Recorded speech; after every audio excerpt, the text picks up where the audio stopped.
I'm Dr. Sugar, your internet doctor, here to give you your dose of medical inspiration for the day. Thank you for joining us. Our topic is migraine headaches. So let's get started, shall we? For most people, the word migraine means the same thing as the word headache. But for people who actually have experienced a migraine attack, the word takes on a very ominous meaning. While a migraine is a headache, it is distinguished from other headaches by how much more severe it is and how much longer it can last. According to the Department of Health and Human Services, a migraine headache is usually an intense throbbing pain on one or sometimes both sides of the head. Most people with migraine headache feel the pain in the temple area or behind one eye or one ear, although any part of the head could be involved.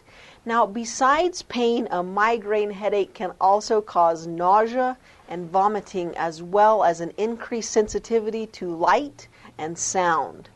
Migraine can occur any time of the day, though it will often start first thing in the morning, and the pain can last a few hours or up to even 1 or 2 days. In addition to the pain, a migraine headache also can cause other sensory and emotional symptoms, such as seeing flashing lights or zigzag lines, or even sometimes having a blind spot. People can experience numbness or tingling in the face or hands, and they can also have a disturbed sense of smell, taste, or touch, as well as just a feeling of mental fuzziness.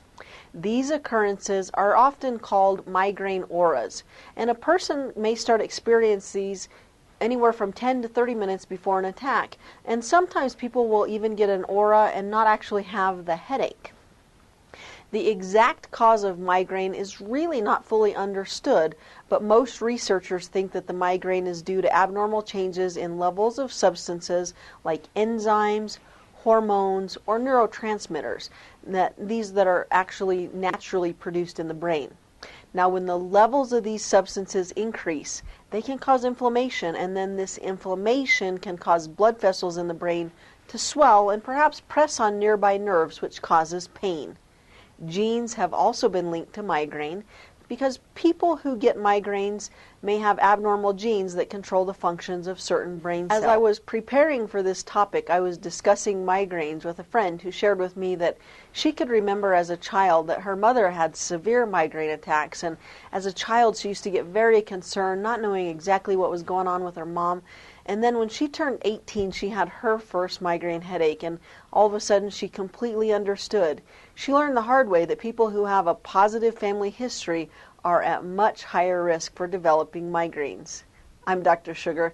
Be sure to watch part 2 of our series on migraine headaches. In the next section, I will go into a lot more detail on what some of the signs and symptoms of migraine are, who gets migraines, and what can cause migraines. So make sure to watch it, and I'll see you there.